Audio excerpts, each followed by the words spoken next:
स्वागत है आप सभी लोगों का आपके अपने चैनल शिक्षा सारथी के अंदर। NPCIL nuclear power corporation of India limited, तो अभी नई वैकेंसी जारी हुई हैं। क्या उनकी एलिजिबिलिटी क्राइटेरिया है, क्या एज लिमिट है और कैसे फॉर्म को अप्लाई करना है, तो मैं अभी इस वीडियो के माध्यम से आपको उन चीज़ों के बारे में जानकारी देना चाहूँगा। और अगर आपने चैनल को सब्सक्राइब नहीं कराया तो चैनल को सब्सक्राइब कर लीजिए, वीडियो को लाइक कर दीजिए और कमेंट करिए।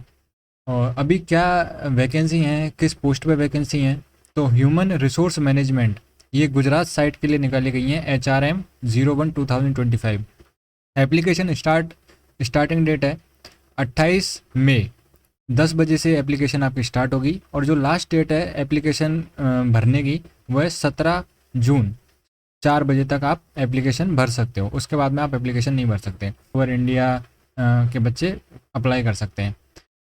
किन पोस्ट पे वैकेंसी हैं और कितनी वैकेंसी हैं, तो ये stipendiary trainee, scientific assistant, diploma holders, engineer और स्टाइपेंडरी ट्रेनर्स, साइंस ग्रेजुएट, इस पोस्ट पे 11 वैकेंसी हैं। और प्लांट ऑपरेटर मेंटेनर के लिए 166 वैकेंसी हैं। HR, F&A, CNA, MM के लिए 5 वैकेंसी हैं। तो कुल वैकेंसी 197 वैकेंसी हैं। और इसमें SC ST, तो इसमें कुछ में वैकेंसी SC ST में है, कुछ में नहीं है। तो ये आप अपने हिसाब से देख लेना कि आप कौन सी में अप्लाई कर सकते हो, आप किससे बिलोंग करते हो, वो भी सेंट्रल लिस्ट के द्वारा। आप जिसमें भी सेंट्रल लिस्ट में आते हो, जैसे अगर आप OBC में आते हो तो आप OBC में का देख लेना कि मैं इसमें अप्लाई कर सकता हूँ। अगर आप जर्नल में आते हो तो आप जर्नल का देख लेना कि मैं जर्नल से इसमें अप्लाई कर सकता हूँ। आगे बढ़ते हैं। तो इसकी जो वैकेंसी है, एलिजिबिलिटी क्राइटेरिया, क्या सिलेक्शन प्रोसेस होगा, तो ये आपको NPCIL की करियर वाली वेबसाइट पे आपको जल्दी पता चल जाएगा जब इसके फॉर्म चालू होंगे।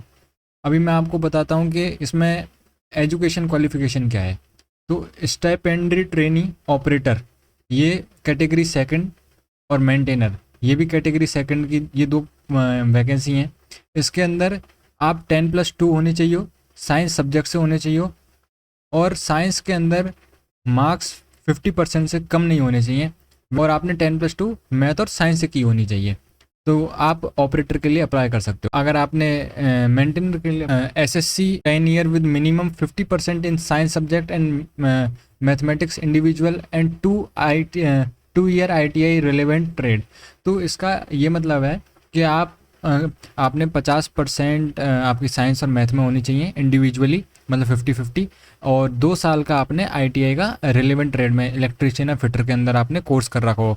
अगर आपने लेस देन 2 ईयर का कोर्स कर रखा है तो आपको 1 साल का वर्क एक्सपीरियंस होना चाहिए, और वो भी इंग्लिश में। और हाँ, इसमें इंग्लिश कंपलसरी है, सब सब्जेक्ट में इंग्लिश कंपलसरी है, आपको इंग्लिश आनी चाहिए।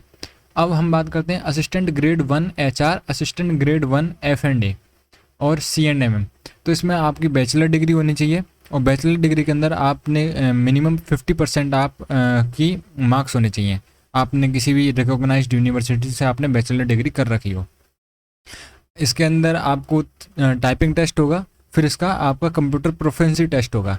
तो टाइपिंग टेस्ट के अंदर आपको 30 वर्ड पर मिनट टाइपिंग चाहिए, और कंप्यूटर प्रोफिशिएंसी के अंदर आपके पास सर्टिफिकेट होना चाहिए 6 मंथ्स का MS Windows operators, desktop application such as MS window, मतलब जो कंप्यूटर की वो होती हैं एप्लीकेशन, जैसे वर्ड हो गया, एक्सेल हो गया। और अगर आपके पास 12th के अंदर कंप्यूटर थी तो आपको कोई ज़रूरत नहीं है इस 6 मंथ का इस सर्टिफिकेट की।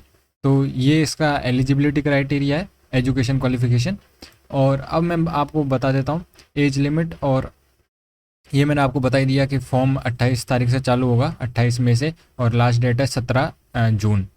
और इसमें जो OBC है, UR है और EWS, मतलब जनरल OBC और EWS, इकोनॉमिक वीकर सेक्शन की 150 रुपये फ़ीस है।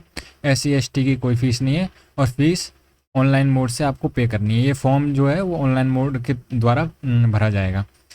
ST ऐसे कैटेगरी फर्स्ट, इसमें एज लिमिट 18 से 25 होनी चाहिए।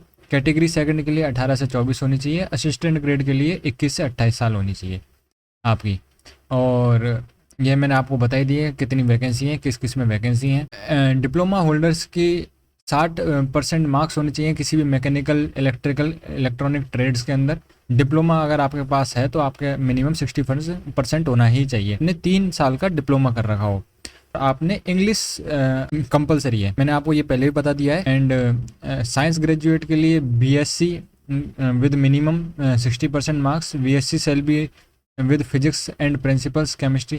तो साइंस अगर आप साइंस ग्रेजुएट हो तो आपको आपने बीएससी से साइंस कर रखी हो और उसके अंदर मिनिमम आपको 60% चाहिए। मतलब आपने अगर केमिस्ट्री से कर रखी है, मैथ्स से कर रखी है, स्टैटिक्स होती है, जैसे आपको पता ही होगा बीएससी इन मैथ्स होती है, बीएससी इन केमिस्ट्री होती है, तो उसके अंदर कम से कम आपके पास 60% मार्क्स होने ही चाहिए। और इसमें भी इंग्लिश कंपलसरी है।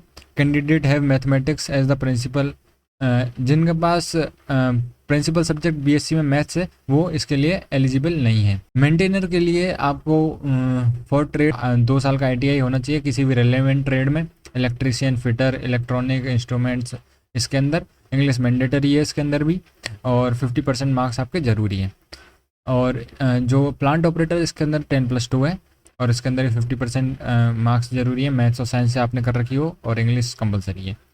और जो असिस्टेंट ग्रेड 1 है उसके अंदर बैचलर डिग्री चाहिए आपको, 50% मार्क्स चाहिए, किसी भी रिकॉग्नाइज्ड आपने यूनिवर्सिटी से बैचलर डिग्री कर रखी हो। और अब अब आपका स्टेपेंड्री ट्रेनी का जो पेपर है वो मैं बता देता हूँ कि सिलेक्शन प्रोसेस कैसे है। तो सिलेक्शन प्रोसेस में आपके 2 टेस्ट होंगे, रिटन टेस्ट होगा, पर्सनल इंटरव्यू होगा। जो पहला टेस्ट होगा रिटन टेस्ट वो आपका 1.5 घंटे का है, 2 मार्क्स आपको, अगर आपका आंसर सही है तो 2 मार्क्स दिए जाएंगे, गलत है तो 0.5 आपका काट लिया जाएगा। 50 क्वेश्चन आएंगे, 100 मार्क्स का पेपर होगा। और इसके अंदर जो सब्जेक्ट है वो आपकी जो भी आपने पढ़ रखी हो रिस्पेक्टिव डिसिप्लिनरी इन मैकेनिकल और इलेक्ट्रिकल वो होंगे। 50 क्वेश्चन आएंगे डिप्लोमा स्टैंडर्ड के। और साइंस ग्रेजुएट के अंदर फिजिक्स आएगी, 50 क्वेश्चन आएंगे जिसमें आपने बीएससी कर रखी हो। असिस्टेंट ग्रेड 1 के अंदर इसके अंदर भी सेम वही है। इसके अंदर आपको क्या होगा, 2 स्टेज है, प्रिलिमिनरी स्टेज होगा, एडवांस टेस्ट होगा। इसके अंदर रिटन टेस्ट है जिसके अंदर जनरल नॉलेज आएगी, करंट अफेयर के 25 क्वेश्चन, कंप्यूटर नॉलेज के 15 क्वेश्चन, इंग्लिश के 10 क्वेश्चन।